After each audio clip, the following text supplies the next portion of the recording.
Muy buenos días, tengan todas y todos ustedes. Bienvenidos a este diplomado en epistemología jurídica. Mi nombre es Juan Abelardo Hernández Franco y el día de hoy vamos a dar una introducción a lo que es la epistemología general, qué es esto de la epistemología y vamos a dar algunas nociones básicas sobre de qué va esto de la epistemología en el campo de lo jurídico y sobre todo las implicaciones que podría tener en materia electoral. Básicamente habría que decir que la epistemología nace con el tema del conocimiento de las ciencias. Es un saber que de hecho se genera en el siglo XX y si ustedes me permiten voy a explicar de qué va este tipo de conocimiento. Verán ustedes a lo largo de este programa cómo muchos temas no es que tengan tanto un impacto en relación al derecho, sino en relación a cómo se entienden las cosas. Hay que decir tal vez un par de cosas importantes con respecto al nacimiento de la epistemología. La epistemología nace de la crisis, fíjense lo que estoy diciendo, de la crisis del conocimiento científico. La epistemología nace de la crisis del conocimiento científico.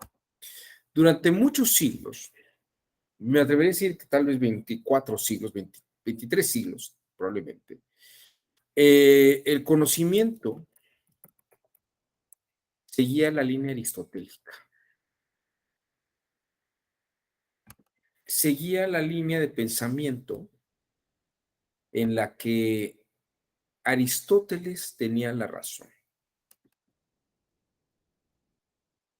¿Qué es esto de la epistemología? Bueno, miren, para Aristóteles, déjenme, les voy a compartir una lámina que creo que va a ser muy ilustrativa para mostrar. Bueno, a ver en lo que carga, porque creo que tal vez es muy temprano para mi máquina. Aristóteles consideraba que cuando nosotros vemos algo, esa cosa existe en la realidad y existe como nosotros la percibimos exactamente en nuestra mente. Fíjense que esto es muy, muy importante. Nosotros vemos las cosas tal cual como son en la realidad. Esto es lo que decía Aristóteles. Ahora, usted me puede decir, bueno, pues esto parece que es cierto, ¿no? Pero fíjense que no, porque llegó un momento, sobre todo a principios del siglo XX, entre el siglo XIX y el siglo XX, que todo el pensamiento que partía de esta línea se enfrenta con nuevas formas científicas que no entraban en ese cuadrante, que no entraban en esa vía. Solamente para que se den una idea, por ejemplo, Aristóteles empieza a estar en crisis cuando Galileo descubre varias cosas. Por ejemplo, para Aristóteles algo que nosotros percibíamos, que nos parecía lógico, era que un objeto más grande y más pesado caía más rápido que un objeto más pequeño y más liviano. Y ese pensamiento funcionó muy bien durante casi 18 siglos, hasta el 1600, 1590, 1600. Cuando Galileo Galilei se le ocurre arrojar un objeto grande y pesado y otro más pequeño y liviano, y detecta y observa que caen a la misma velocidad, empieza una crisis científica. Cuando Copérnico, Kepler, Tycho Brahe y luego Isaac Newton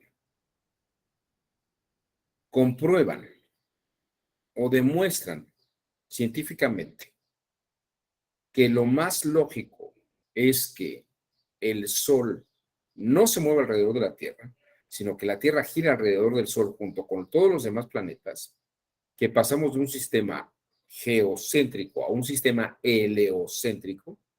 Geos es de la Tierra, que es, o sea, en vez de que la Tierra sea el centro, ahora es el Sol, que en griego se dice helios. Pasamos de un sistema geocéntrico a un sistema heliocéntrico. Aristóteles entra en crisis. Entonces, Galileo, Copérnico, Kepler, Newton, le rompen la cara a todo un esquema aristotélico de pensamiento, donde la razón ya no se guía solamente por lo que ve, sino por lo que tiene que inferir racionalmente, aunque no lo vea. En el siglo XX ocurre un fenómeno muy importante. Aparece un señor que se llama Max Planck y otro señor que se llama Albert Einstein. Y terminan de hacer pedazos la física aristotélica, pero no solamente la aristotélica, también ponen en crisis la física de Newton. También pone en crisis la física de Newton.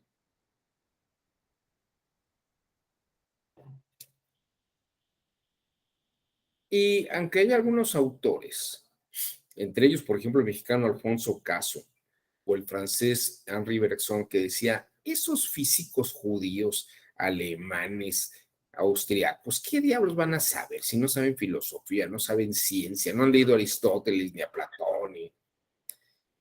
¿Cómo es posible que exista una cosa que nadie ve, que es, que es el cuanto, ¿no? ¿Qué es eso de lo cuántico? ¿Qué es la física cuántica?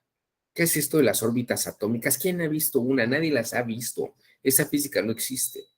Yo todavía me imagino a algunos personajes como Alfonso Caso y todos estos académicos, científicos que existían en ese periodo, seguramente se asombraron cuando estalló la primera bomba atómica en Hiroshima. Porque esa física y esa lógica científica que decían que no era lógica ni era científica, de pronto hizo pedazos una ciudad. La epistemología, el conocimiento de la ciencia. Entonces, fíjense, en este momento histórico, lo que plantearon es, a ver, hemos pensado con Aristóteles durante casi 18 siglos una ciencia, pero resulta que esa ciencia no era ciencia. Y luego con Newton otros 200 años y resulta que la ciencia de Newton tampoco era eso. Y luego con ahora la era atómica tenemos otro modelo de pensamiento. Y entonces la pregunta es, ¿cuál es la forma correcta de pensar el mundo real? No es por lo que veo, porque ya vimos que Aristóteles se equivocó. No es tampoco por la pura razón, como decían Kant y Newton. Entonces, ¿qué es? ¿Cuáles son las formas epistemológicas? O sea, mi conocimiento, ¿cómo se puede dar? Eso es lo que pone en crisis al mundo del conocimiento y la ciencia. Por eso surge la epistemología, como el saber científico que estudia el conocimiento. Y este impacto que tiene la ciencia, fíjense que también impacta en el derecho. También impacta en el derecho. Déjenme, no sé si con esto queda claro por qué surge la epistemología. La epistemología nace como un saber que busca saber, es un saber que busca saber cuál es el pensamiento, cuál es la forma correcta de pensar algo, o por qué pensábamos una cosa y ahora resulta que esa cosa no es lo que pensamos y ahora hay que pensarlo de otra manera. Eso es lo que estudia la epistemología. Y miren, tiene muchos impactos. Ahorita voy a hablar sobre cómo impacta en el mundo jurídico.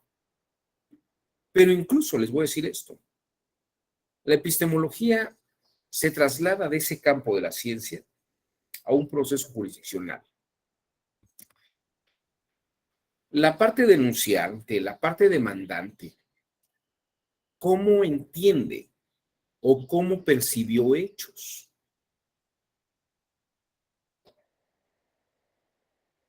Los peritos, ¿cómo perciben los hechos? La defensa, cómo percibe los hechos.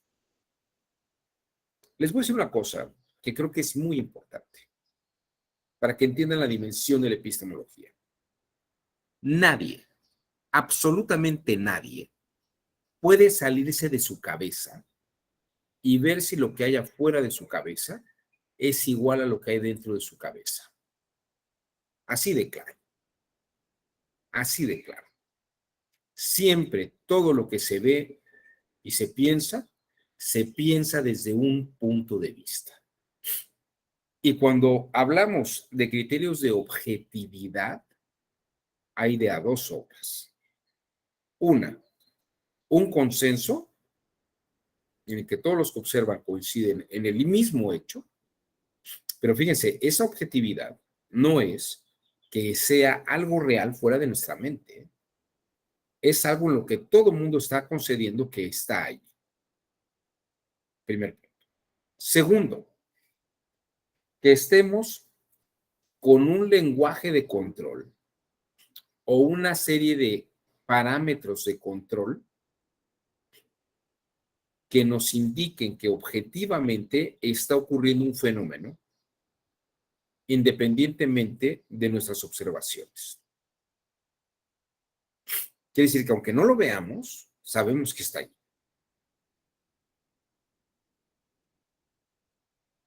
Sabemos que está ahí.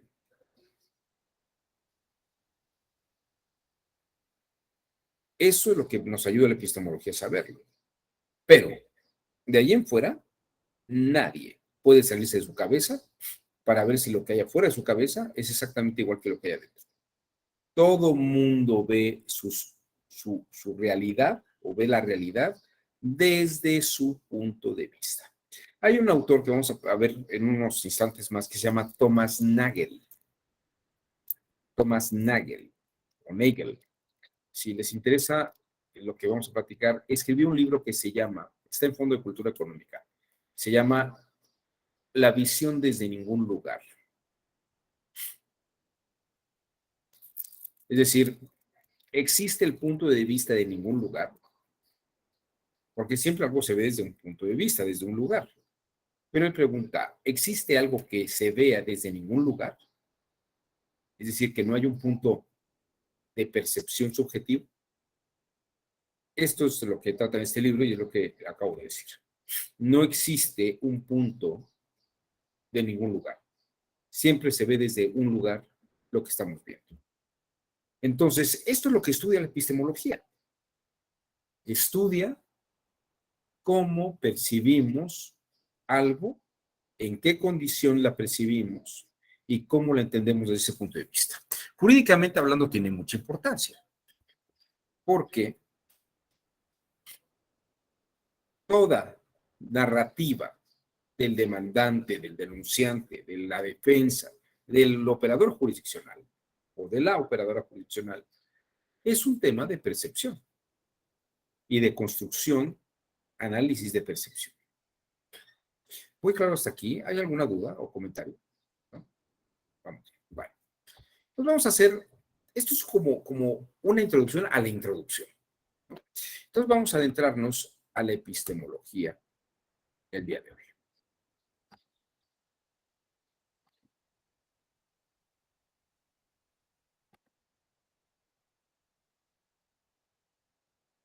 En el mundo clásico, Aristóteles y Platón quisieron definir la palabra antropos, de donde viene la palabra hombre o ser humano, ¿no? Propiamente podemos decir.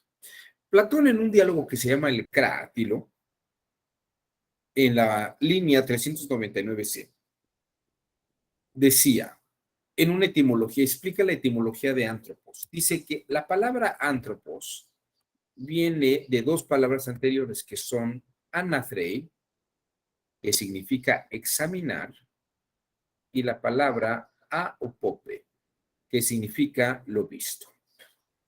Entonces, el ser humano, a diferencia de otros seres, de otras criaturas, perros, gatos, lombrices, lo que ustedes quieran, examina lo que ve. ¿A qué se refiere Platón con esto? Platón lo que está diciendo, Platón es el maestro de Aristóteles, discípulo de Sócrates. Platón lo que dice es, el ser humano, por naturaleza, es un ser que examina lo que ve con la vista, examina lo que ve. Y cuando se refiere a examinar la palabra aupope, se refiere a la mirada contemplativa, en cuanto que analiza o es, intenta razonar lo que ve. Los otros animales parece que no lo razonan porque no desarrollan palabras conceptualmente abstractas. El ser humano todo lo que ve le trata de encontrar una palabra para categorizarlo, para encontrarle un calificativo o una forma, o una categoría mental en la cual meterlo. Sustantivo, verbo, accidente, enunciado. Aristóteles, siguiendo a Platón, en un par de obras, una que se llama Sobre la memoria, dice, se ha dado el conocimiento cuando se ha contemplado. Y en ese sentido, Aristóteles dice que cuando se examina reflexivamente algo, hay conocimiento. Y vean ustedes, aquí está el punto que les quería hacer ver.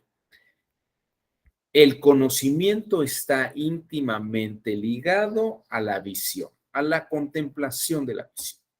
Y de hecho, ahí viene la palabra teoría. La palabra teoría viene de theorein, que significa ver o contemplar con la vista, examinar contemplativamente con la vista. Thea significa visión y orao significa contemplación. De hecho, nuestra idea de la teoría es una visión contemplativa. Esto es importantísimo, importantísimo. En la memoria, en De Memoria 449b y en la Metafísica de Aristóteles en 1980, dice esto precisamente. Solamente el conocimiento se da cuando se ha observado, ¿no? O se ha contemplado, se ha teorizado contemplativamente.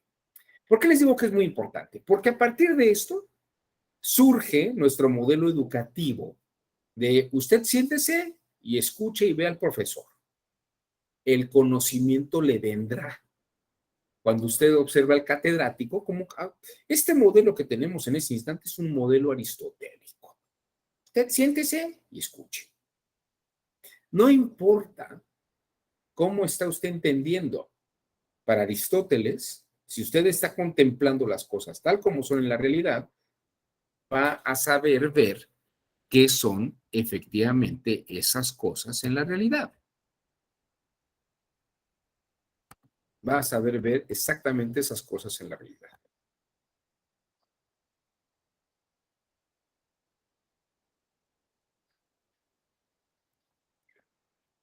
Déjenme mostrarles esta lámina, que va a ser también muy ilustrativa de lo que estoy platicando.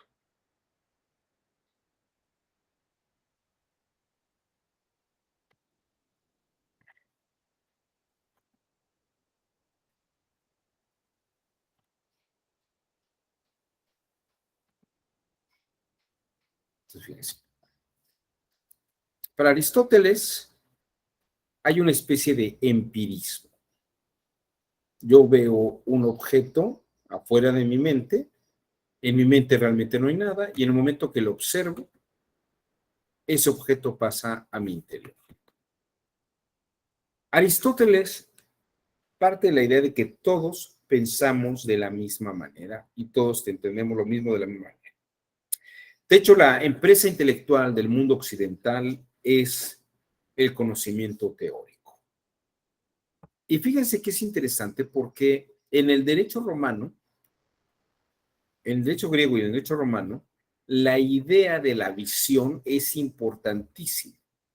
Tanto en Grecia como en Roma, gracias a la visión, se desprende la idea de la posibilidad de adquirir bienes. Pues dice, por ejemplo, el digesto, dice Paulo en una cita del digesto, dice, solo se pueden poseer las cosas que son corpóreas. Posideri autem possunt quae sunt corporalia. Y lo que es corpóreo es lo que se puede ver. Ahora sí que Tomás Apóstol, cuando dijo hasta no ver, no creer, estaba hablando en un lenguaje muy teórico, al modo de la ciencia griega.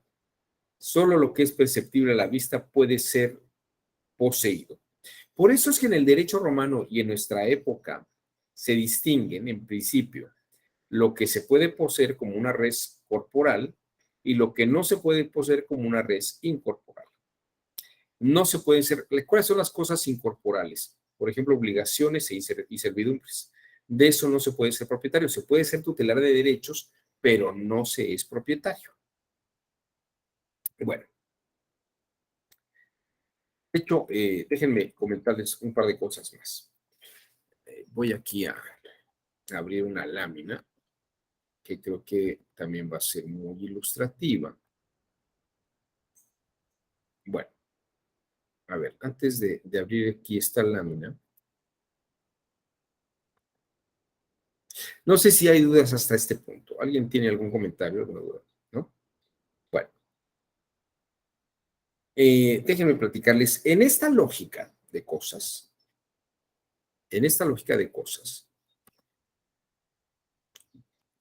quiero que voy buscando esta otra lámina que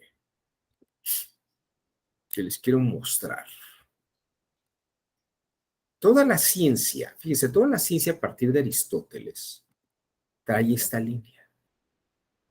Trae la línea de que solamente lo que se puede ver, solamente lo que se puede ver puede ser propiedad de alguien. Solamente en ese sentido puede haber propiedad. Déjenme aquí.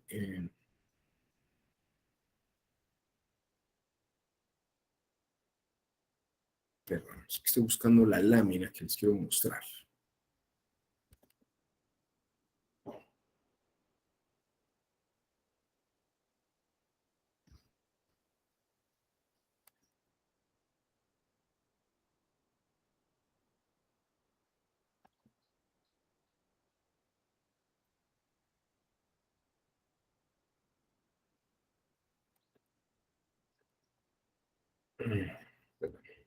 A ver. Bueno, por ejemplo, déjenme, ahorita encuentro la lámina, pero fíjense, por ejemplo, Aristóteles, a diferencia de otros científicos en su época, pensaba, fíjense, hay una diferencia muy importante que creo que puede aclarar mucho esta idea del paso de la epistemología anterior a la actual. En la obra de Aristóteles y Platón se hablaba de causas y efectos. De causas y efectos.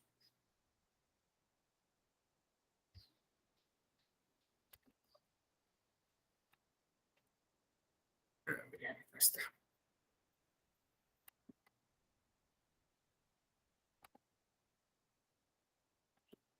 Esta es la lámina que les quiero mostrar.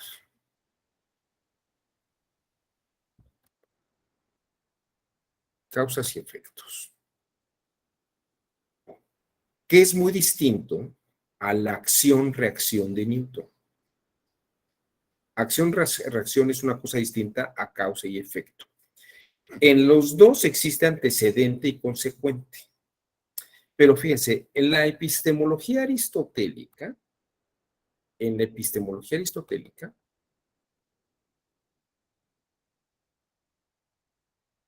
vamos a partir de esta idea. Esto que ven ustedes aquí es el modelo que se pensó antes de Galileo y de Newton y de Copérnico y de Kepler.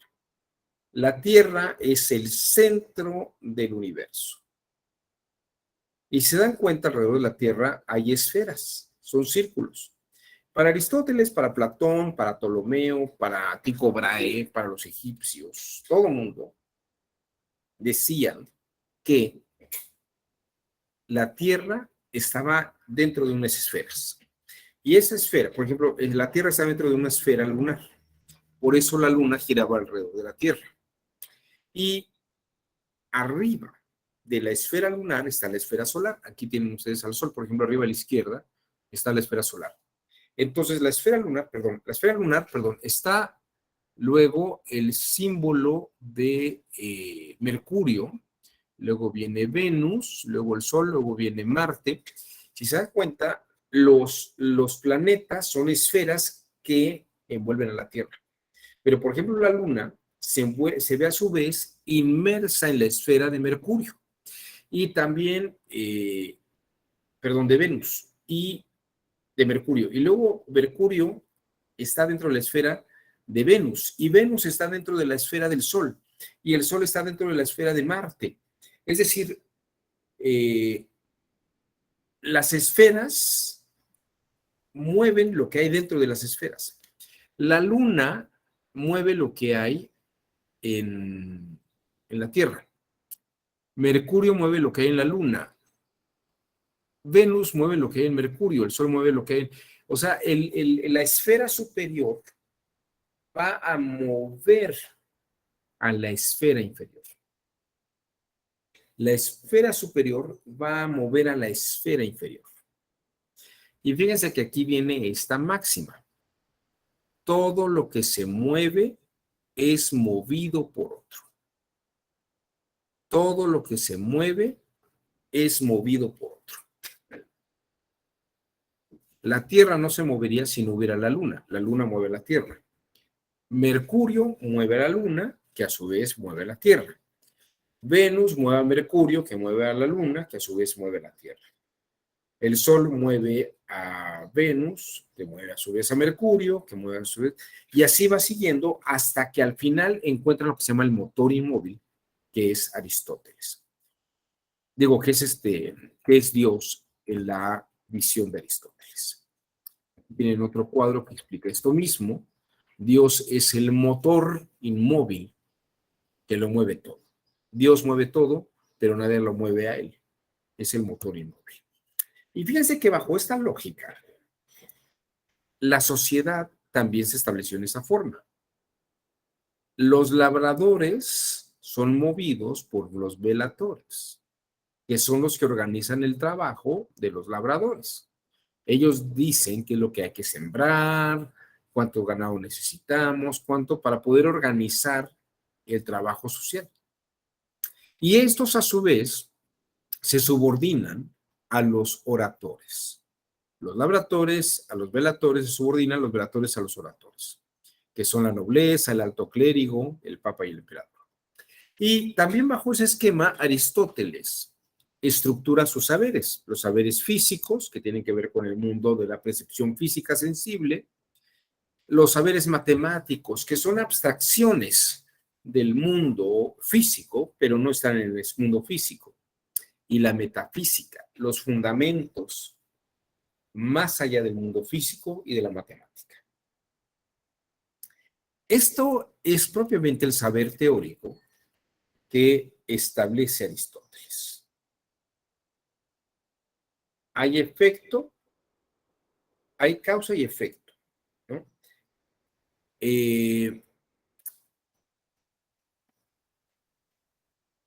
La Tierra es efecto, lo que pasa en la Tierra es efecto de la causa lunar. La Luna es efecto de la causa de Mercurio. Mercurio es efecto de la causa de Venus. Venus es efecto de la causa del Sol. Todo lo que se mueve es movido por otro. Lo que hacen los labradores es subordinación a lo que hacen los velatores, y lo cual es una subordinación a los oradores.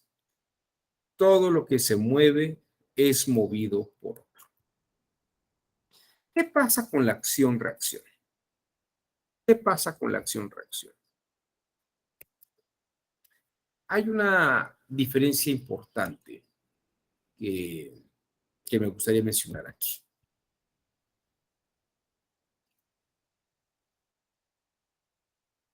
Yo no sé si ustedes recuerden las leyes de Newton, porque generalmente cuando uno estudia derecho, pues siempre huye de estas cosas, ¿no? Siempre huye de la matemática y de la física, ¿no? Dice, oiga, pues yo estudié Derecho, yo porque tendría que estar sabiendo estas cosas. Bueno, les voy a explicar por qué. Porque habría que saberlas. Cuando hablamos de acción-reacción,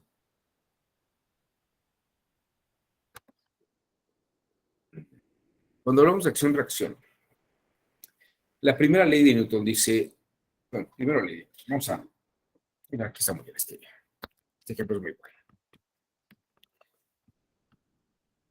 Mejor algo que se vea como una taza. ¿Sí? Newton lo que nos dice es que esta taza está allí y no se mueve. Fíjense, la taza no se está moviendo en la mesa. No se mueve porque tiene una fuerza. Es una fuerza que la hace quedarse allí donde está. Entonces, la primera ley de Newton lo que nos dice es, o una de las primeras leyes de Newton, lo que nos dice es, todo lo que permanece en reposo, o todo lo que está en reposo permanece porque tiene una fuerza que la hace mantenerse en reposo. Aquí hay una fuerza. Es la fuerza que hace que se quede la cosa aquí. ¿De acuerdo? Hay una segunda ley de Newton. Puede haber un cuerpo que se esté moviendo. Todo cuerpo que está en movimiento se mueve porque hay una fuerza. ¿Sí lo ven? Ahí se va moviendo. Este tiene una fuerza que es quedarse quieta. Esta tiene una fuerza que es moverse. Si ustedes vieron Gravedad con Sandra Bullock, aburrida la película, pero muy interesante. Dice, los cuerpos que están en movimiento tienen una fuerza y permanecen en movimiento constantemente. Ahora, esto va a permanecer en constante movimiento, que es lo que vimos en la película de Gravedad, hasta que no haya un objeto que lo haga detenerse. Fíjense ahora el punto. Aquí hay una acción que es moverse. Aquí hay otra acción que es quedarse. Cuando, tercera ley, cuando esto que está en constante movimiento se encuentra con algo que tiene una fuerza de quedarse quieta, este objeto que tiene una acción reacciona quedándose quieto. Y este objeto que tenía la acción de quedarse quieto reacciona poniéndose en movimiento. Es el juego de billar. Va la pelota, le pega, se queda quieta y esta se mueve. ¿Sí lo ven? Esta es una relación acción-reacción. Esto tiene una acción, golpea y reacciona quedándose quieto. Aquí había una acción y reacciona poniéndose en movimiento. Si se dan cuenta, no hay subordinación. No es que haya una causa y se da un efecto. Hay antecedente y consecuente, pero no hay causa y efecto. Porque esto es una causa. Es la causa de que esto se detenga. Y esta es una causa, ¿no?, de que esto se ponga en movimiento. Pero esta acción reacciona y esto se mueve para allá. Y ustedes me pueden preguntar, bueno, ¿y qué tiene que ver esto con el derecho? Esta es la lógica de Newton. Pero fíjense, en Aristóteles hay causa y efecto. Lo que se mueve porque éste le está ordenando que haga esta cosa. Tú muévete para acá, muévete ahora para allá, vete para allá, para acá, ¿no? La luna hace que se mueva la Tierra para allá y hace que se mueva para acá. Eso es causa-efecto. En acción-reacción, esto está en movimiento, esto acciona, reacciona y esto se queda quieto. Es decir, están al mismo nivel. Mónica Noemí, levantó usted la mano, le escuchamos. No, fue por error. Ah, bueno. Una disculpa. Qué lástima, porque hubiera sido un buen momento para hacer una pregunta. Fíjese usted, entonces, ¿cómo funcionaba el derecho romano? Cuando había una transmisión de propiedad, el propietario era dueño de la tasa, ¿no? El dueño de la tasa, él era la causa de la tasa, ¿no? Yo decidía qué hacer con la taza, me puedo servir chocolate caliente, café, lo que ustedes quieran, ¿no? Ahí está la taza. Ahora bien, cuando alguien llegaba y me decía, ah, yo quiero esa taza, Es más, tú me debes un dinero, págame lo que me debes con la tasa. Entonces, digo, no, pues es que esta es mi tasa, ¿no? Es mi tasa, no te la voy a entregar. Pero es que tú me debes un dinero. Ah, es cierto. Bueno, entonces lo que hacía en el derecho romano era abandonar la cosa. Había una fórmula por la que decía, yo mano izquierda, yo mano derecha, voy a dejar de ser propietario de la tasa. Y entonces había una fórmula porque él llegaba y decía, yo mano derecha, voy a ser el propietario de esta tasa. Entonces, fíjense, la causa dejaba la tasa, el propietario dejaba la tasa, ¿no? Y hacía una fórmula por la que dejaba de ser el propietario y le daba el otro que la había encontrado abandonada, por decirlo de algún modo, tomaba la posesión.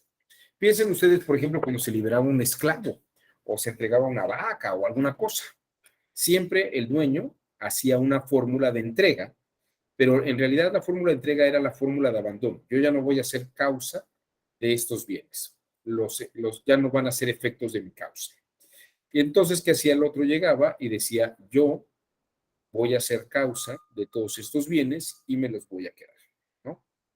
Porque todo lo que se mueve es movido por otro. Un esclavo no se mueve solo, el esclavo se mueve con otro amo, pero entonces un amo tiene que dejar de ser la causa para que otro amo tome la causa, ¿no? Igual cosa ocurre con los objetos, casas, muebles, animales.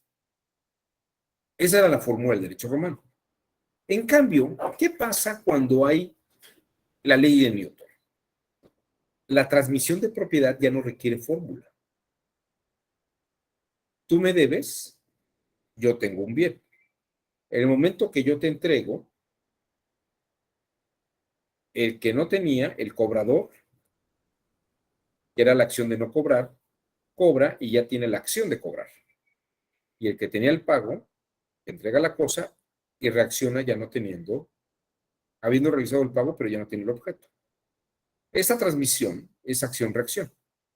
Esto que ustedes ven muy normal, en el siglo XVIII todavía no ocurría, del siglo XVII todavía no ocurría tan claramente. Adam Smith, por ejemplo, describe mucho que cuando alguien tomaba una propiedad, tenía que ir recorriendo la propiedad con un palito, así como para ir tomando posesión, incorporando a su persona todo el terreno. Tenía que caminarlo todo el terreno para tomar la propiedad, porque era como que ya estaba abandonada, entonces la recorría y la asimilaba. En cambio, Adam Smith dice, con las leyes de Newton, pensemos las cosas no como causa-efecto, sino como que el derecho es una acción-reacción. Y desde entonces se habla de la transmisión de propiedad como yo te entrego, tú recibes. Yo reacciono ya no teniendo, tú reaccionas teniendo. Porque antes tú accionabas no teniendo y yo sí teniendo. Pero sea acción, reacción y golpea. Fíjense cómo esta lógica. Esto lo explican Montesquieu en El espíritu de las leyes y lo explica Adam Smith en sus textos jurídicos. Y hay un texto, si les interesa todo este tema, hay un texto que está en breviarios del Fondo de Cultura Económica que se llama Acción-Reacción, la historia de la acción-reacción. Y toda la primera parte explica la diferencia entre causa-efecto y acción-reacción y cómo esto impacta jurídicamente, por ejemplo, entre muchos otros saberes. Pero uno de los efectos que tiene son los efectos jurídicos, ¿no? Bueno, ahí tienen ustedes un ejemplo de cómo la epistemología científica de Aristóteles, que era causa-efecto, cambia con un modelo científico que es acción-reacción de Newton. E incluso en una lógica donde el rey mandaba y los subordinados respondían, era porque había causa-efecto. Pero en el momento que Newton habla de acción-reacción, el gobernante tiene una acción y el pueblo tiene una acción. Y cuando al pueblo, que es una acción, no le gusta la acción del gobernante, reacciona con una revolución. Y a este que tenía el poder, lo golpea, le quita el poder y Esther ya tiene el poder. Y decide a este otro nuevo darle el poder, que antes no tenía el poder, y él ya no tiene el poder, ¿no? Esta idea de la democracia, que el poder está en el pueblo, pero lo delega, y luego puede quitárselo por acción-reacción. Es una lógica newtoniana de acción-reacción que impacta en el campo de la revolución ilustrada. Tanto así que, ¿cómo se le llama en la revolución? A ver si alguien me puede decir, ¿cómo se le llama en la revolución a los grupos conservadores que quieren conservar el poder frente a los grupos revolucionarios? Se les llama viejos reaccionarios, ¿no? ¿Por qué se le llama? Es un reaccionario, antirrevolucionario, ¿no? Los porfiristas eran reaccionarios frente a la revolución maderista. El reaccionario es el que reacciona a la acción del revolucionario. Esta es la lógica. Fíjense que estos modelos científicos epistemológicos reimpactan y modifican la forma de percepción de la realidad que tenemos, ¿no? ¿Dudas hasta aquí? ¿Comentarios? ¿No? Segurísimos, todos. O todos saben, yo me he explicado muy bien, ustedes son muy inteligentes y me han entendido más de lo que yo he podido explicar. O yo soy muy ingenuo y ustedes son más inteligentes de lo que yo pensaba. Que además, pues yo siempre pienso que la gente sabe más que yo. Por eso digo, a lo mejor, yo lo pregunto esto porque es como si preguntara si estoy en examen, si todo lo que he dicho está bien dicho. Bueno, un gran consolidador del pensamiento de la acción-reacción es Immanuel Kant. Este era un señor de formación científico-empirista de tradición ilustrada. Yo sé que ustedes seguramente han oído de Kant, tal vez alguno ha estudiado Kant. De hecho, Kant, por ejemplo, fue el primer profesor de geografía del mundo. Él decidió que había que explicar cómo se daban estas cosas. Bueno, Kant cambia el modelo de conocimiento. Frente a los empiristas, que decían que, un poco aristotélicos, que hay que seguir los lineamientos, Kant construye todo un sistema donde la lógica y la matemática deben ser más precisas. Y fíjense que aquí hay una cosa muy interesante. Kant dice esto que yo les dije al principio, que nadie puede salirse de su cabeza para ver qué es lo que hay fuera de su cabeza. Kant dice que nadie tiene acceso directo a lo que va aconteciendo en la realidad fuera de su mente, en la realidad extramental. Sobre esto escribe un libro que se llama La crítica a la razón pura, porque quiere saber cómo funciona nuestra mente de una manera, o sea, cómo funciona nuestra mente y cómo percibe la realidad. Y miren, aquí les voy a poner dos imágenes de Fukuda, que es un artista japonés, que me parece que explican muy bien el pensamiento de Kant. Kant dice, nuestra mente construye sobre la percepción de la realidad motos y barcos, pero tal vez lo que hay afuera de nuestra mente son estas marañas que no tienen sentido para nosotros. Es decir, para Kant nadie puede salirse de su cabeza. En nuestra cabeza vemos motos, vemos barcos, pero no vemos lo que hay en la realidad misma afuera. De hecho, Fukuda, este es Shigeo Fukuda, dice, nuestra mente construye cosas y nosotros nos movemos a partir de esa forma de percibir. Y en el caso de Kant, nosotros tenemos que ordenar con la razón lo que el mundo es. Porque nadie puede salirse para ver qué es el mundo. Fíjense que aquí el modelo epistemológico es distinto. yo debo de seguir lo que mi mente me dice que es. Eso es lo que escribe en la crítica de la razón pura. Y luego fíjense que hay una pregunta que le hacen a Kant. Dicen, bueno, ¿y cómo hay que comportarse en ese mundo? Y Kant contesta en un libro que se llama La crítica de la razón práctica, que hay que seguir lo que nuestra mente llama imperativos categóricos. Haz el bien, evita el mal, no te metas en problemas, cosas de este tipo, ¿no? Él lo dice de una manera más elegante, dice, haz cosas que a los otros les parezca que son loables y dignas de imitarse, por ejemplo. Son cosas que dice Kant. Entonces, para Kant existen los imperativos categóricos. No es que la realidad nos diga que hay cosas buenas o cosas malas. Eso nos lo dice nuestra mente. Oiga, y la experiencia, para Kant no hay experiencias. Todo está en nuestra, o la experiencia se somete a nuestra mente. O mi mente lo sabe, o mi mente lo ajusta a lo que voy experimentando.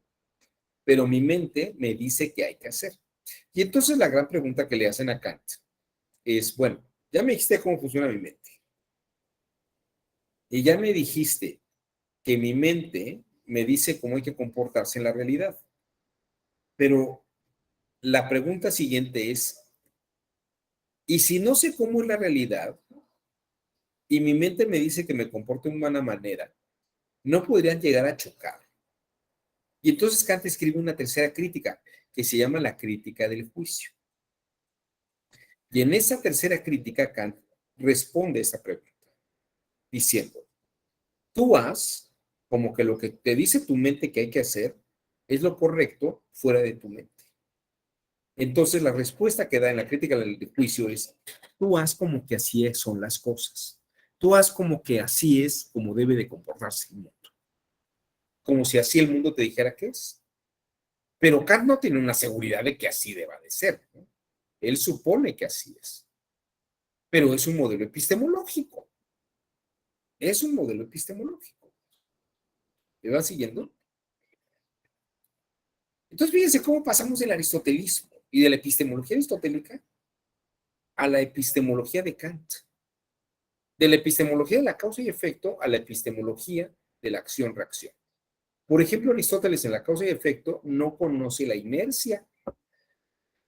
Por eso es que hay máximas jurídicas que dicen, si quieres los efectos, quieres la causa. Y si tú vas a querer esta causa, vas a tener que querer todos los efectos que haya. Si tú quieres casarte, vas a tener que cumplir con todas las responsabilidades que hay. Ahora, si ya no quieres responsabilidades, pues ya no te cases. Causa-efecto. ¿Se entiende la idea? Pero fíjese que con Newton está la inercia, ¿no? Ya pegué y este cuerpo sigue. Y entonces la pregunta es, oiga,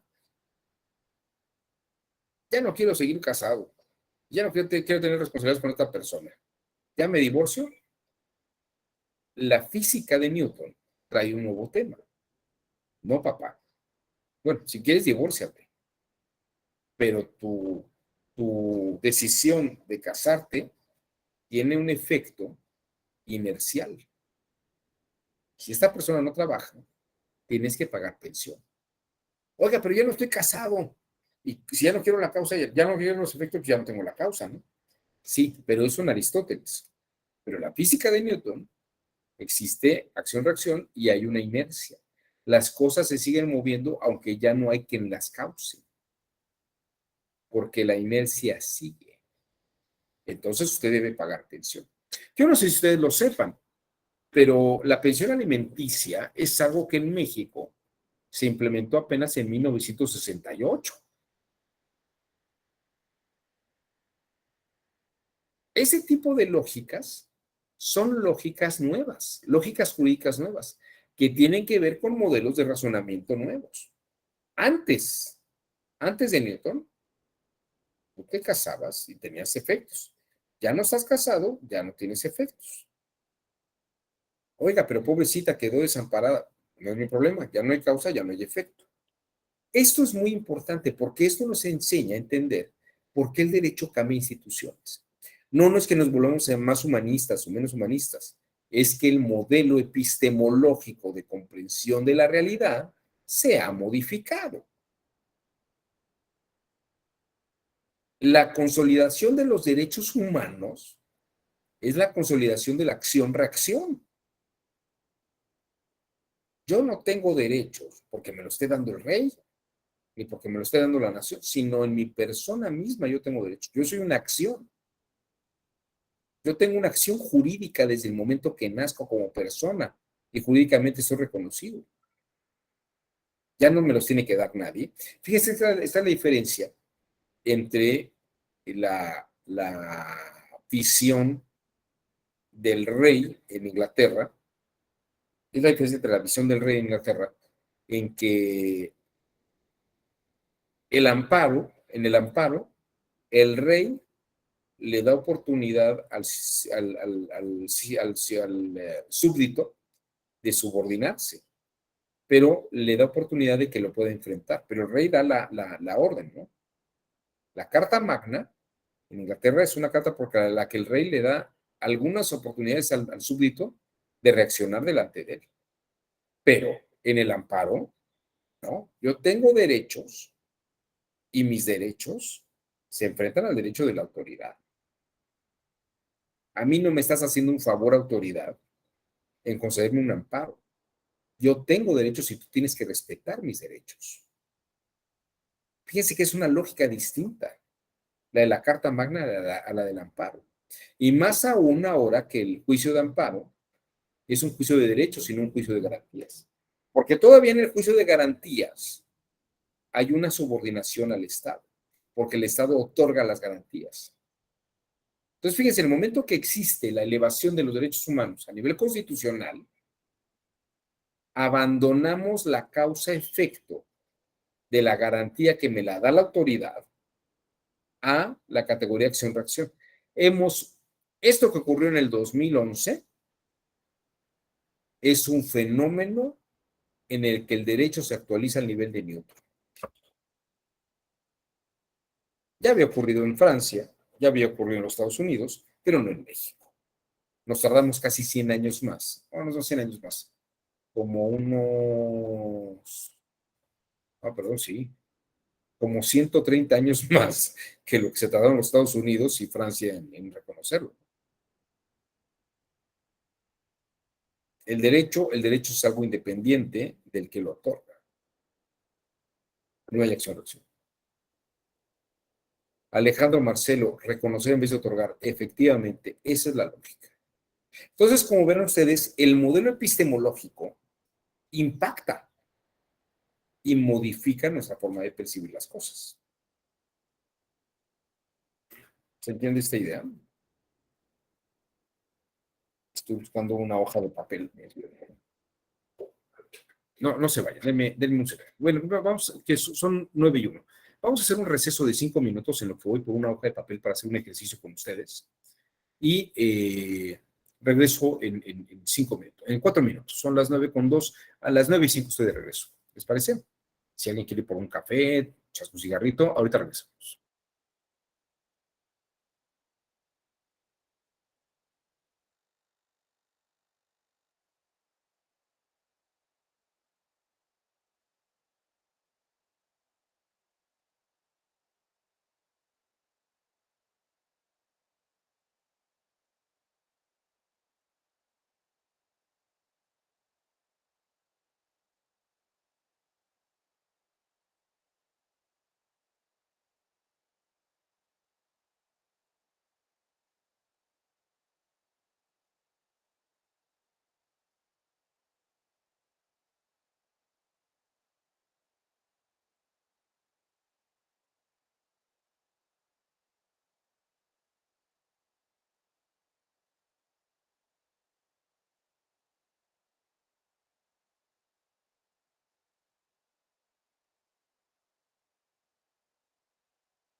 Bueno, ya volví.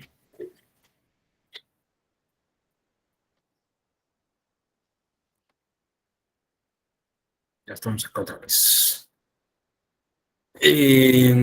No sé si me estoy explicando o si alguien ve algún error en lo que estoy planteando, alguna falla metodológica o no sé si estoy siendo suficientemente claro de lo que ha sido el parámetro epistemológico y cómo impacta en el derecho. Eh, y obviamente en materia electoral, pues, ¿qué más les voy a decir? Porque si imagínense que con la epistemología han cambiado los parámetros de lo que son las bases del derecho. En materia electoral, en lo que ha ocurrido en los últimos 30 años, es también muchísimo. Los modelos epistemológicos han cambiado y hemos entendido que el votar democráticamente no solamente votar porque estamos todos afiliados al PRI, sino que ahora existe una visión de la democracia totalmente distinta en la que incluso la acción-reacción es diferente. Eh, entonces, no sé si hasta aquí eh, hemos sido muy ilustrativos. Quiero mostrarles ahora. Hemos hablado sobre el modelo kantiano y cómo pasamos de ese punto de haz como que las cosas son así, a ver si las cosas son así. Ahora bien, vean ustedes, bajo este saber kantiano de que el mundo tiene un orden, tiene una lógica, las cosas son como son, de esta forma. El mundo es como es por las líneas que tenemos. Fíjense que el mundo empieza a quebrarse. El mundo empieza a quebrarse con lo que vamos a llamar las geometrías neoeuclidianas. Euclides era un sabio de la era de Aristóteles, del siglo IV a.C. Y Euclides desarrolla toda la geometría que hoy conocemos, punto, línea, superficie, y toda la geometría que se estudió. Y estas ciencias exactas, geométricas, son producto de Euclides. Lo que pasa es que a finales del siglo XIX, principios del siglo XX, personajes como Henri Poincaré o Gauss crean unas nuevas formas euclidianas que destruyen la razón pura kantiana. Y les voy a poner un ejemplo. Dentro del pensamiento de Euclides, por ejemplo, un triángulo rectángulo debe responder a un principio. El ángulo A, el ángulo B y el ángulo C mantienen una distancia, hay una equidistancia. Por esta razón, nunca el ángulo A va a poder unirse al ángulo B y tampoco va a poder unirse el ángulo C con el ángulo B ni con el ángulo A. ¿Cierto?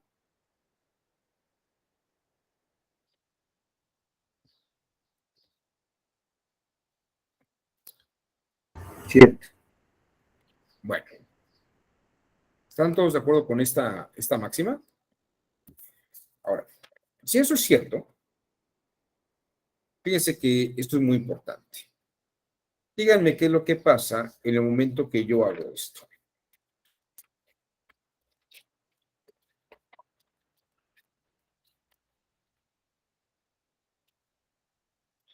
El ángulo A no está tocando el ángulo B y el ángulo C. Claro, es que el pensamiento euclidiano solamente piensa en superficies planas, pero no piensa en superficies de 3 dimensiones. Esta ley de Euclides se quiebra en el momento que yo puedo modificar la superficie y hago que se toquen estos dos puntos. Euclides jamás pensó en una superficie curva ni en una superficie flexible que pudiera ser esto. Fíjense, aquí no solamente eh, los ángulos, sino las líneas, los ángulos, todo está tocándose. Con esto La regla universal de Euclides va a la basura. Se acabó Euclides. El modelo epistemológico euclidiano se quiebra.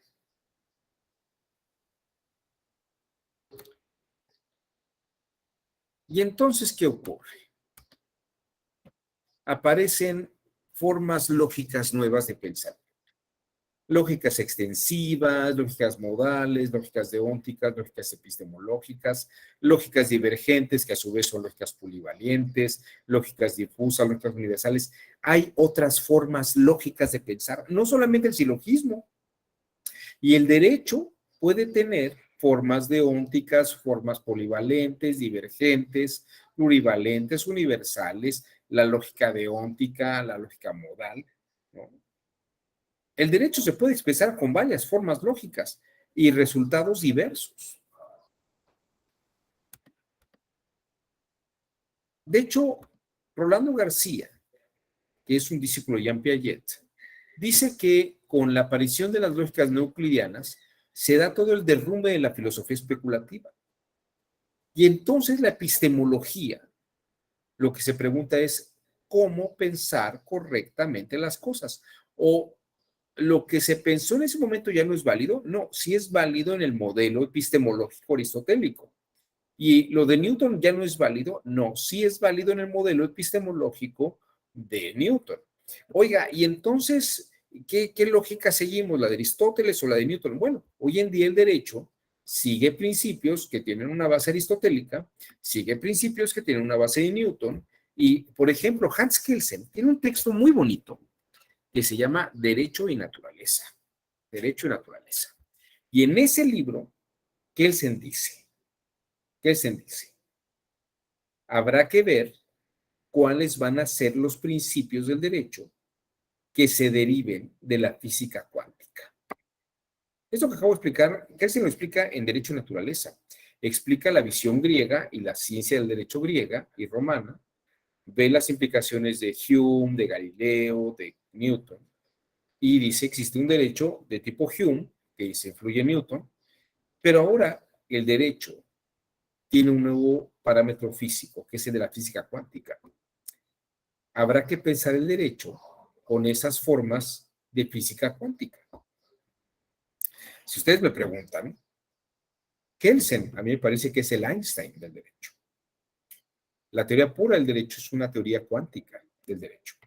Pero bueno, eso no es un tema de ahora, pero solamente les quiero mencionar esto.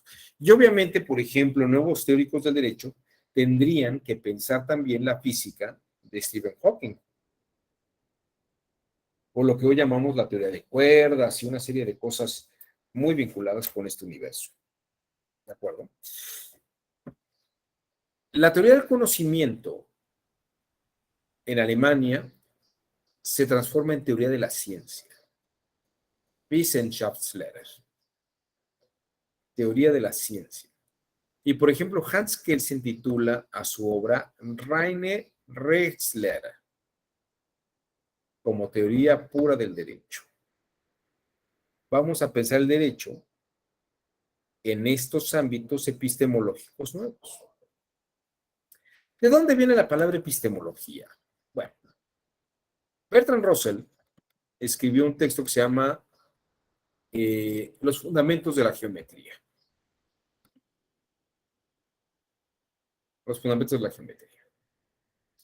Y en ella traduce la palabra del alemán Wissenschaftslehre, que es teoría de la ciencia, a epistemología.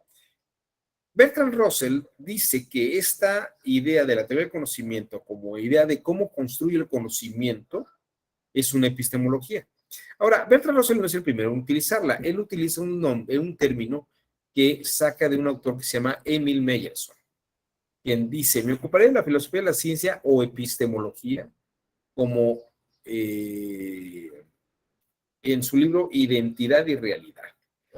Emil Meyerson, en Identidad y Realidad, empieza a hablar de la teoría de la ciencia y Bertrand Russell, en su Fundamento de Geometría, también diríamos que sigue esta línea. Entonces, ya habla de una epistemología como el saber científico que va a resolver todos estos problemas.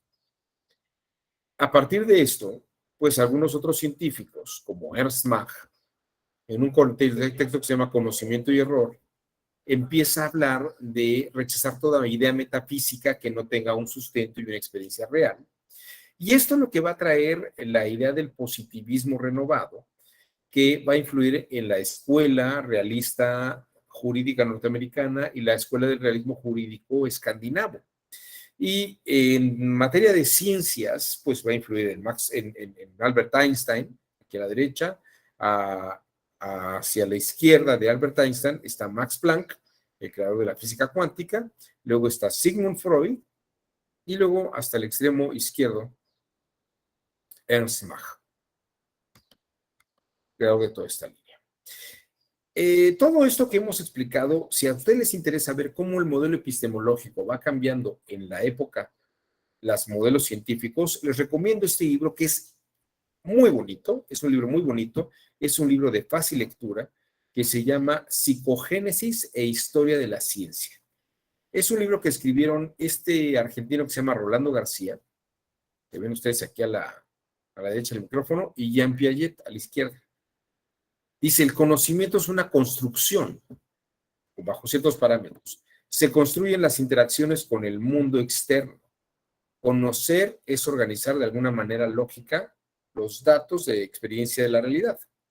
Y la epistemología y la teoría del conocimiento se convierten en sinónimos.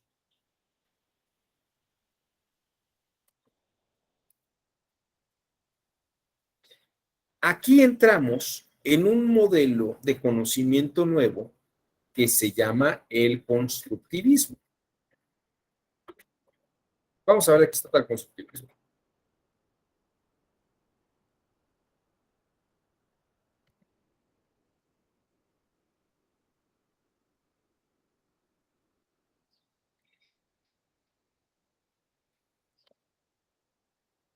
Voy a irme un poquito más para atrás. Aquí.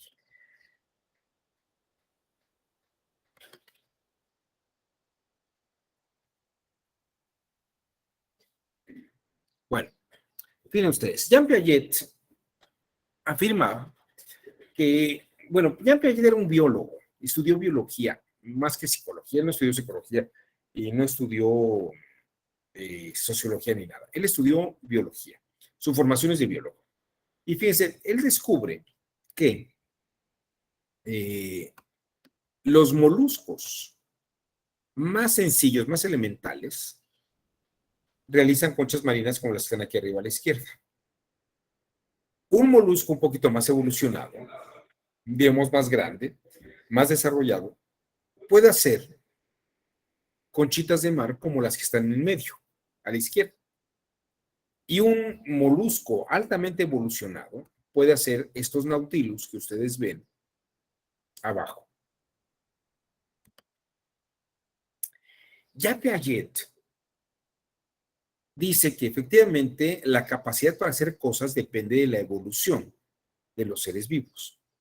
Yo no sé si ustedes lo sepan, pero cuando un bebé nace, después de 49 semanas de gestación,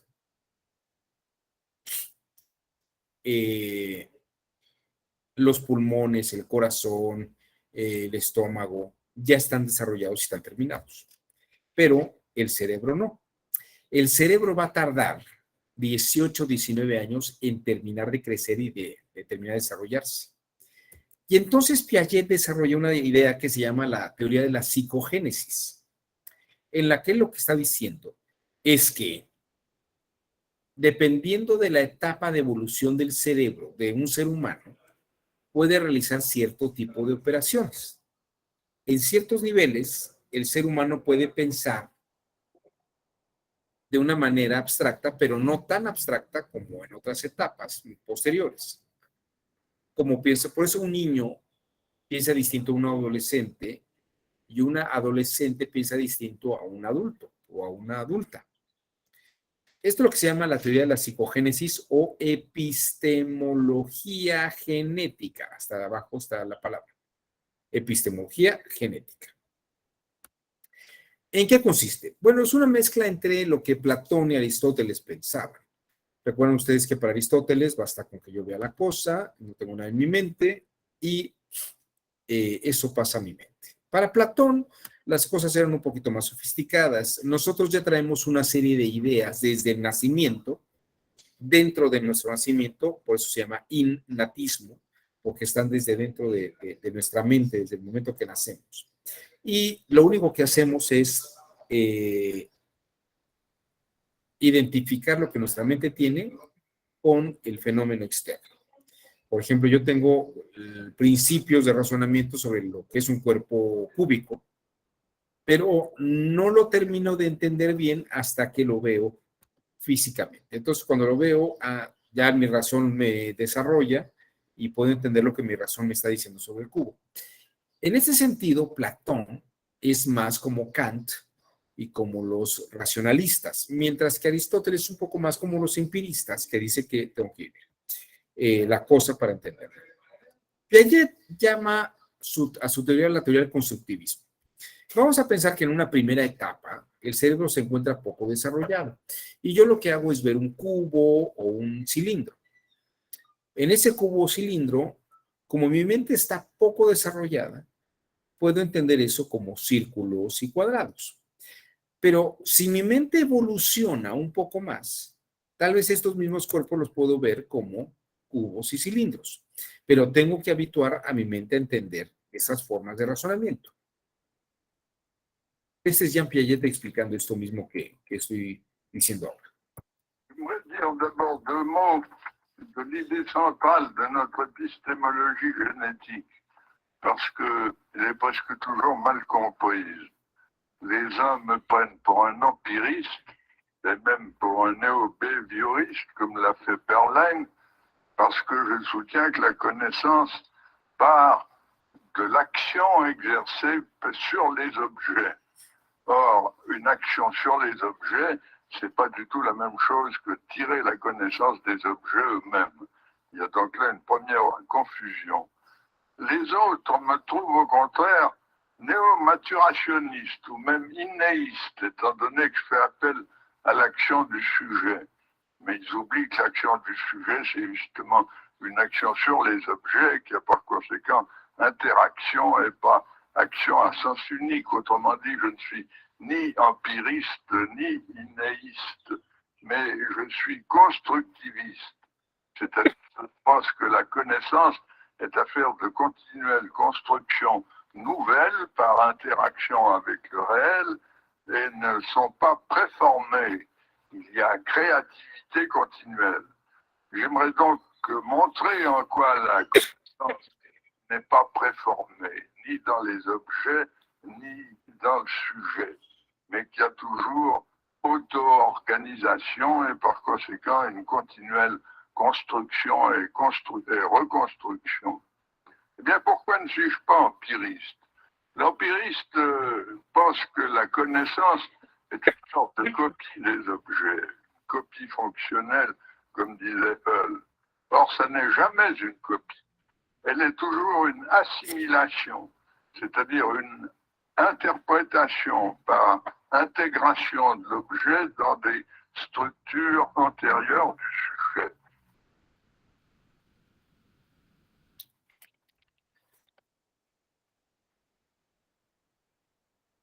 Tal vez con la explicación esto quede más claro. No sé si hay comentarios. Él dice que Aristóteles es un empirista, que Platón o Hume son innatistas, porque el innatismo tiene que ver con lo que hay en la mente, pero con Piaget la mente no está fija, la mente está en evolución. Y la percepción sí es constante, pero lo percibo de modo distinto, porque mi cerebro lo percibe de modo distinto. Piaget hace una serie de experimentos en un centro de estudios llamado Binet, que se encuentra en Francia, donde él detecta precisamente que hay evolución de los niños y de las niñas en distintos momentos de su etapa de desarrollo. Solamente como ejemplo, aunque vamos a ver un poco esto, el constructivismo de Jean Piaget, ya lo estoy explicando ahora, pero es un adelanto en lo que veremos. Hacia el final del curso volveremos a repetir esto. Por ejemplo, una niña o un niño de los 4 o los 5 años ve 6 flores rojas y 3 margaritas. Y Piaget le preguntaba, ¿qué hay más? ¿Flores, es decir, el género flores, o flores rojas. Y en el caso de las niñas y los niños, entre los 4 y los 5 años, ellos no distinguen género de especie, simplemente ven que hay más, si flores rojas o margaritas, ¿no? Y dice, pues flores rojas, ¿por qué? Pues por 6 flores rojas y nada más 3 margaritas. Oiga, pero todas son flores. Sí, pero yo nada más veo 3 margaritas y 6 flores. No entienden esa diferencia entre géneros y especies. De tal forma que podemos hablar sobre lo que podríamos llamar un pensamiento concreto, un pensamiento que solamente ve lo que, mientras estén en esa etapa, solamente ven las cosas como las perciben, entienden las cosas como las perciben, no en una manera más abstracta. Piaget y Alexander Luria van a tener, Alexander Luria es un soviético, un gran pensador ruso, que luego va a desarrollar toda una teoría de epistemología muy buena. Pero miren, esto explica por qué ciertas personas adultas piensan todavía con un pensamiento concreto de una niña o un niño de 4 o 5 años. Y esto ocurre no porque sean tontos, sino porque su mente no tienen discapacidad estas personas, su mente no se ha ejercitado en capacidades abstractivas. Esto no es una enfermedad. Uno, si se las ejercita, puede desarrollar razonamientos abstractivos altamente sofisticados. Pero si no ejercita su mente, va a tener un pensamiento directo y concreto, como lo que pasa con esta joven que les voy a mostrar a continuación.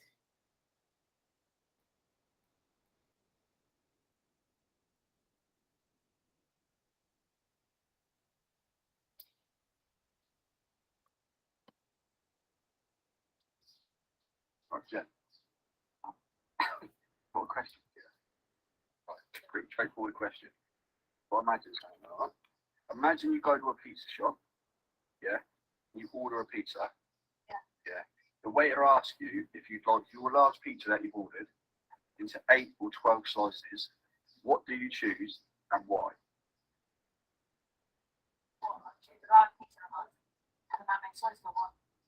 Well, yeah, yeah. Did you want it cut an 8, Madden, or 12? 8. Why? You have to eat that. You don't think you could eat 12? You don't think you could eat 12. So what pizza would you have, by the way? So you'd have a Hawaiian large pizza cut into 8 slices rather than 12. Because you could only eat 8 slices. Yeah, because you can't eat it before. What are you laughing for? Let me get this straight, yeah? You're telling me that you would order a large Hawaiian pizza and you'd have it cut into 8 slices because you couldn't eat 12 of the same pizza. Yeah, because I can't eat the extra 4 slices, right? Not bad, guys. Why are you laughing? You have 8 slices, yeah? Of a pizza. I never ate bread because this what bugs me about you. You're not understanding what I'm saying. I have 8, yeah? Because I can't eat the extra 4 because that'd be too much for me. What are you laughing for, Din? I'm the din. Right, so let me get this straight. You've got a large pizza, yeah? Yeah, I've got a large one pizza. You asked me, you got like I say 8, yeah? And then you come back and want 8 pieces. And you ask me, why have I done that? Because I can't eat the extra 4 fucking bits. What is so hard to understand about that? But it's the same pizza, Jen, so it'd be the same amount, wouldn't it? How would it? There's 4 extra bits of pizza on my plate. Oh, Hear me now? but, right, so with these 8 slices, the same size as the 12 slices. Oh, I don't know. I ain't got to cut fucking pizza for a living, Brad. No, it's just common sense, isn't it? Would they be the same size? No, I cut pizza for a living. No. So how am I going to know if they're the same size or not? Do you measure your fucking pizza when you go to a pizza restaurant? But Okay. again, it's the same pizza. What you're not getting about this, it's the same pizza. So you'd have 8 over 12, yeah? Yeah, because I got fucking 12 bits, Brad. Because I can eat 8, but an extra 4 will make me fucking tooth full up. You're not getting what I'm saying, are you? ¿Qué es lo que detectan ustedes aquí? ¿Qué diagnóstico pueden hacer?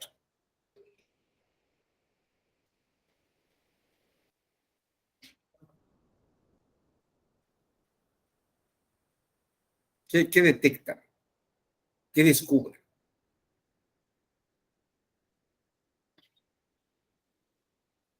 Esto es lo que se llama pensamiento concreto. Pienso sobre lo que veo directamente. Pienso sobre lo que veo directamente. Esto es pensamiento concreto. No hay una capacidad abstractiva que detecta que es lo mismo, la misma pizza, aunque, ¿por qué? Porque yo nada más veo 8 pedazos sobre 12.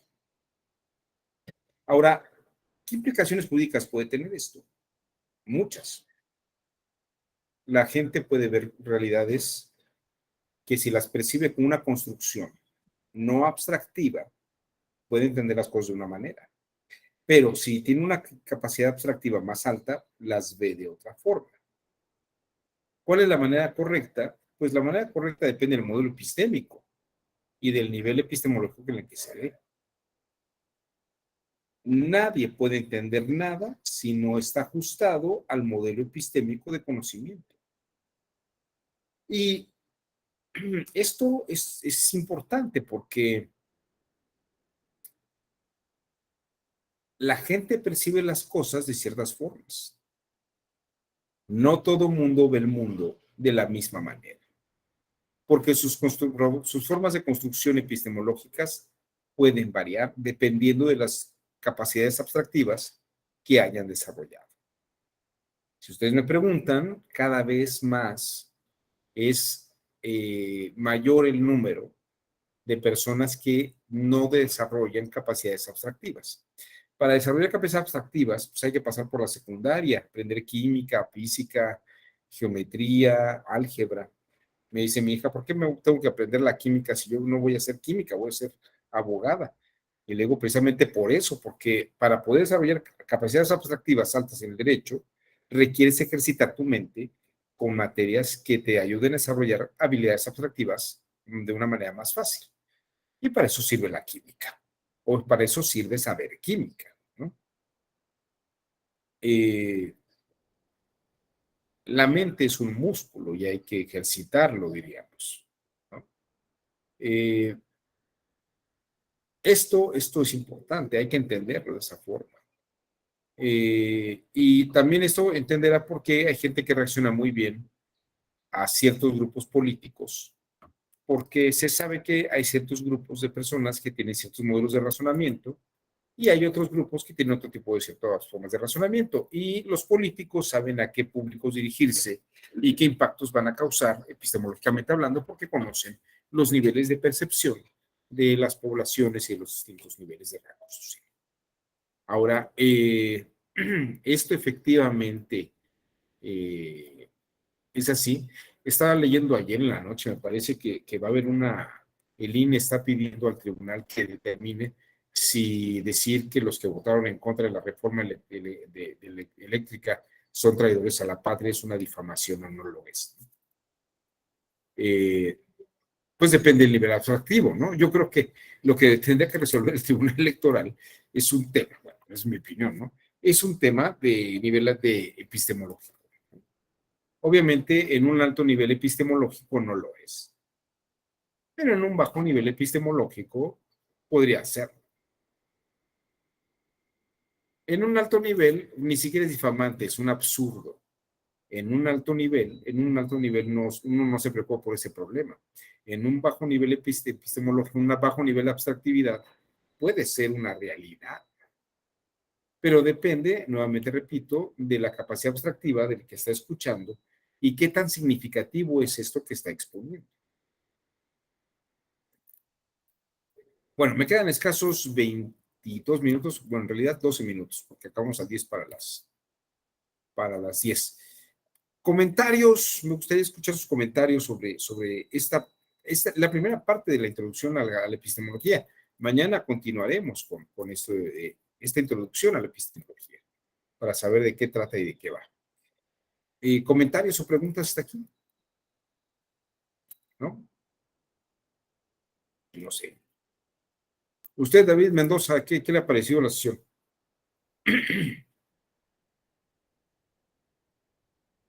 Bueno, no lo escucho.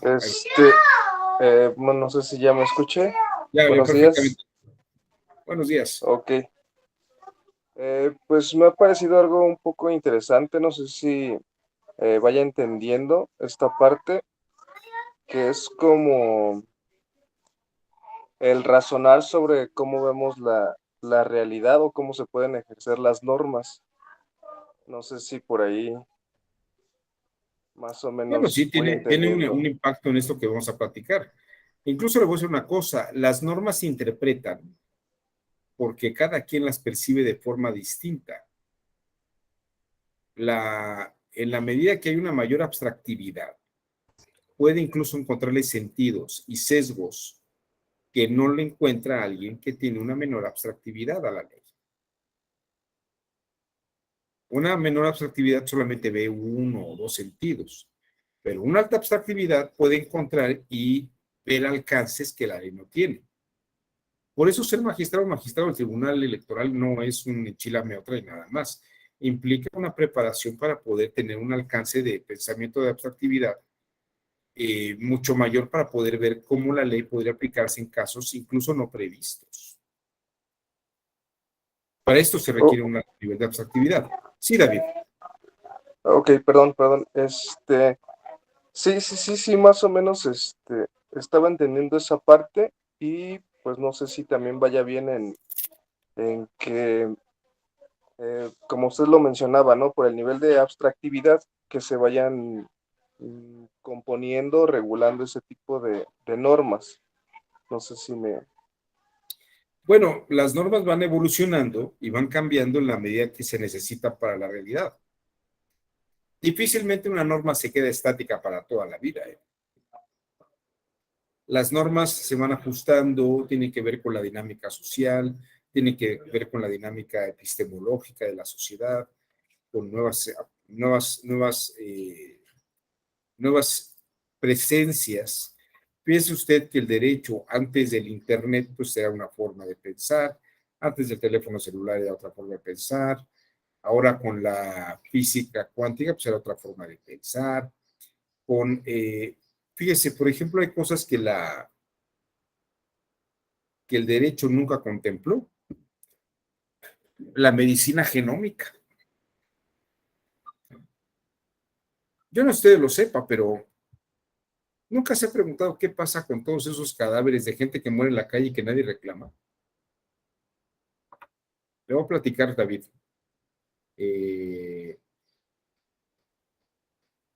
Muchas gracias, David, por sus comentarios. Le voy a hacer esta pregunta. A ver, aquí alguien ya contestó algo en el chat. En las facultades de medicina. Bueno, sí van a dar a los cadáveres a las facultades de medicina, pero primero se les quita toda la médula ósea y todo lo que es material genéticamente útil.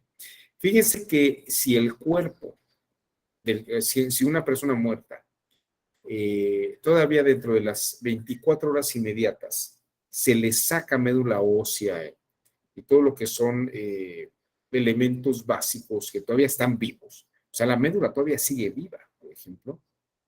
Tiene células vivas.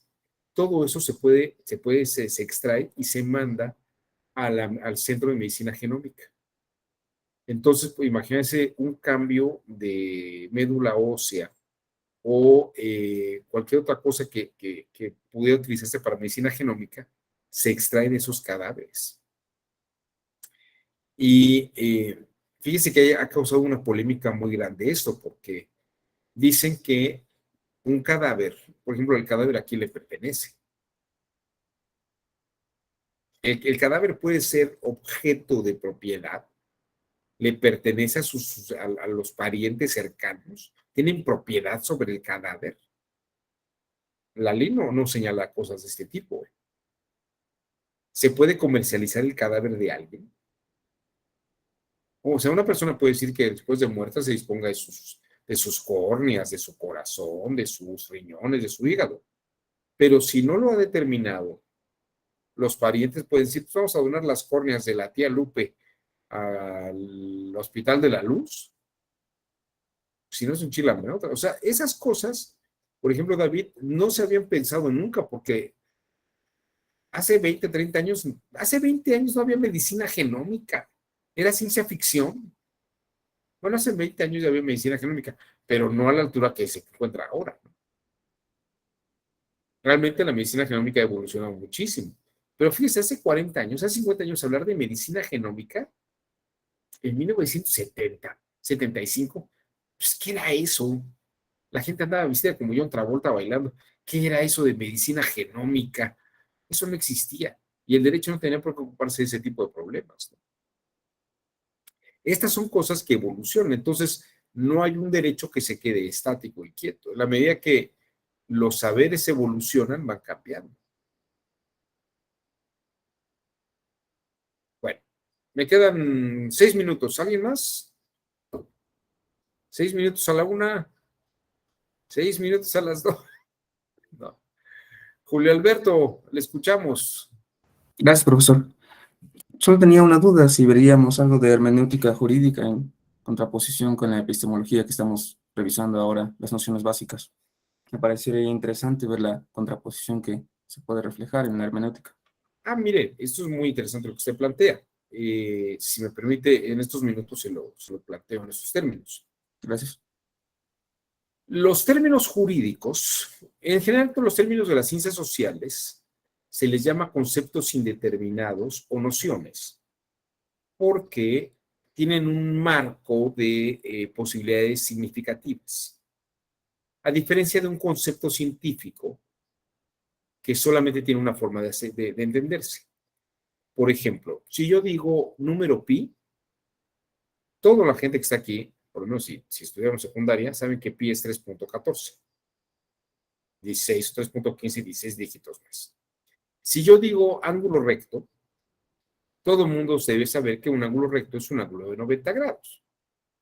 Pero si yo digo, por ejemplo, legitimidad, si yo digo pobreza o riqueza, ¿qué significa? ¿Cuándo algo es legítimo? ¿Cuándo alguien es rico o cuándo alguien es pobre? Hay un parámetro de interpretación porque los términos no son exactos. Entonces, el lenguaje tiene una semántica, que son propiamente los significados de las palabras y que pueden estar en el diccionario de la Academia de la Lengua. Pero también los conceptos indeterminados o nociones no solamente tienen una semántica, pueden ser objeto de semiótica. La semiótica es no solamente ver el significado, sino el sentido que se le puede dar a un significado, y obviamente cuando se le da un sentido al significado, se le sesga. Le pongo un ejemplo muy aterrizado. Todo el mundo sabe qué significan las palabras te amo. Te es un pronombre de segunda persona y amo es un verbo que denota afectividad. Pero no es lo mismo cuando dos adolescentes con cara de borregos a medio morir se ven a los ojos y con voz temblorosa se dicen, es que te amo. Que cuando voy yo con mi esposa en el coche peleándome y le digo, bueno, ya, te amo, sí, ya. La semántica es la misma, digo, la semántica es la misma, la semiótica no. Porque la semiótica puede sesgar el sentido semántico. Ahora, la interpretación, la hermenéutica de la terminología y sobre todo en el campo del derecho, depende de la capacidad epistemológica y del nivel epistemológico del que esté interpretando. Es decir, no existe una interpretación objetiva, porque para empezar, la interpretación no está en el texto, está en el intérprete. La interpretación está en el intérprete. Entonces, si vemos a Guastini, pues decimos, bueno, la primera parte de la interpretación hermenéutica es la interpretación literal, que sería leer el texto. Bueno, sí, claro, eso sería como una interpretación semántica, ¿no? Pero luego empiezan a hablar, bueno, pues ahora hay que ver el contexto y toda la articulación de las normas y de la situación. Claro, pero no es que haya una interpretación objetiva de las cosas, sino que también depende de quién está reuniendo los elementos de las partes de todo eso. Y ahí, por ejemplo, estamos rebasando, la epistemología rebasa los límites de Guastini, porque Guastini habla sobre articular las normas, pero el problema no está en la articulación de las normas, sino quién las articula. No es lo mismo que las articule Héctor Fix Fierro, ¿no? O Héctor Fix Amudio, que las articule la muchacha esta de las pizzas, que no distingue entre 8 pedazos y 12 pedazos, ¿no? Esto es lo que le puedo decir de momento sobre la parte de la hermenéutica, pero creo que ha quedado muy clara. La epistemología tiene un alcance muy interesante en materia hermenéutica, porque no solamente lo que el texto está señalando, sino cómo lo interpreta el que lo está leyendo, ¿no? Y ahí hay toda una cosa muy interesante. Bueno, me quedan escasos 30 segundos. ¿Alguien más algo antes de que nos vayamos? Si no, nos vemos el día de mañana y podemos continuar con estas pláticas que hemos tenido. Si quiere, mañana, Julio Alberto, hablamos un poco sobre la hermenéutica y la interpretación a partir de la epistemología. Que tengan muy buen inicio de semana. Feliz lunes. No compren dólares. Están carísimos. Bueno, todavía están muy baratos, pero si no, los suben de precio. Nos vemos. Hasta luego. Nos vemos. Hasta luego.